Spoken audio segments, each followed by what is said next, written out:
और अंतिम में मैं ये बजट को समर्थन करते हुए मेरा वाणी को विराम देता हूँ। बहुत बहुत धन्यवाद। माननीय सांसद श्रीयुक्त आदित्य यादव जी। बहुत बहुत धन्यवाद अध्यक्ष महोदय। सर्वप्रथम मैं सदन का और मेरे निर्वाचन क्षेत्र बदायूं की जनता का धन्यवाद दूंगा कि संसद में आज मुझे अपनी बात रखने का मौका दिया है। अध्यक्ष महोदय, जहां बजट की चर्चा में मुझे अपनी बात रखने का मौका दिया गया है, वहीं जब वित्त मंत्री जी बजट में अपना बजट पेश कर रही थी, उस समय पे बहुत बड़ी बड़ी बातें किसानों को लेकर कही गई, नौजवानों को लेकर कही गई, महिलाओं के लिए कही गई। लेकिन सच्चाई तो ये है कि जहां हमारा देश कृषि प्रधान देश है, 60% से ज़्यादा आबादी किसानी में आज है, वहीं जब सरकार किसानों की बात करती है तो हम सभी को और किसानों को भी याद आता है कि जब प्रधानमंत्री जी ने किसानों की 2014 में आय दुगनी करने की बात कही थी, आज हम कहां खड़े हैं। हमने देखा इन 10 सालों में किस तरीके से किसान आंदोलन के जरिए अपनी जो भूतपूर्व मांगे थी, एमएसपी की मांगे, क्योंकि जब हम स्वामीनाथन कमेटी की बात करते हैं तो सामने से पक्ष के लोग हल्ला करते हैं कि हमने स्वामीनाथन कमेटी को लागू किया है। लेकिन सच्चाई अध्यक्ष महोदय ये है कि स्वामीनाथन कमेटी की जो मूल सोल था, जो थी एमएसपी, न्यूनतम समर्थन मूल्य, आज भी ये सरकार उसको लागू नहीं कर पाई है। और सरकार इस बात को याद रखे कि जब सर्दी, गर्मी, बारिश और धूप हमारे इस देश का किसान झेल रहा था, सरहद पे बैठा हुआ अपनी मांगों के लिए लड़ाई लड़ रहा था, उस समय पर यह सरकार ने अपना मुंह फेर कर उस किसान का अपमान किया है।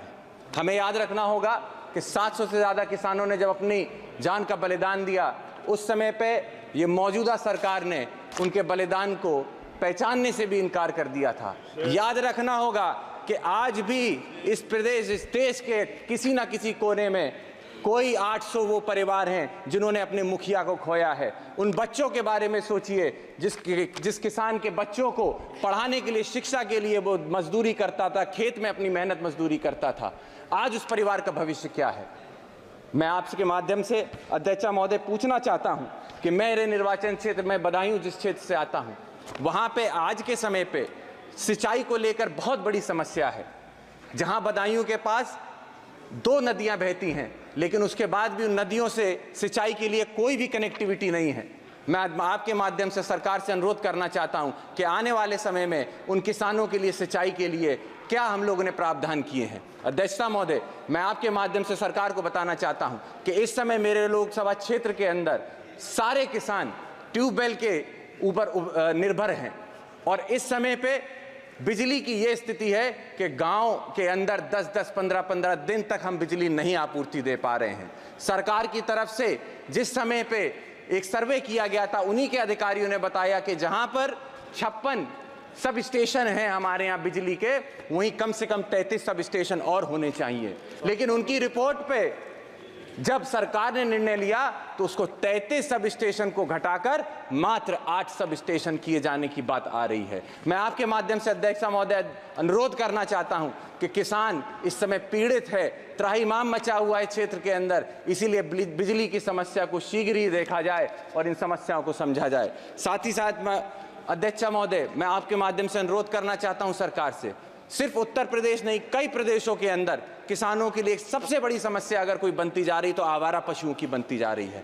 जहां किसान और उसके परिवार को दिन दिन भर इस चरकती धूप में खेती करनी होती है, अपनी फसल के लिए, अपनी फसल की उपजाऊ दाम के लिए खेतों में मेहनत करता है, वहीं वो रात रात भर जाग कर अपनी फसल की रखवाली उन आवारा पशुओं से करता है। वही आवारा पशु जब रात में खेत चर जाते हैं तो किसान का नुकसान होता है, और वही आवारा पशु जब सड़क पे जाता है तो किसी ना किसी नौजवान की या महिला की जान लेने का काम करता है। अध्यक्ष महोदय, मैं आपके माध्यम से अनुरोध करूंगा सरकार से कि जहां आप किसानों की बात करती हैं, मैडम मेरी फर्स्ट टाइम स्पीच है, बस 2 मिनट और दे दें। 2 मिनट मैं आपके माध्यम से अनुरोध करना चाहता हूं अध्यक्ष महोदय कि जहां किसानों की बात की जाती है, वहीं किसान सम्मान निधि को देखकर सरकार अपनी पीठ थपथपाती है। मैं आपको बताना चाहूंगा कि आंकड़े कहते हैं कि रूरल सेक्टर के अंदर जहां पे खरीद की क्षमता घटती जा रही है, निश्चित तौर पे हमें समझना होगा कि किसान सम्मान निधि किसी काम की नहीं है।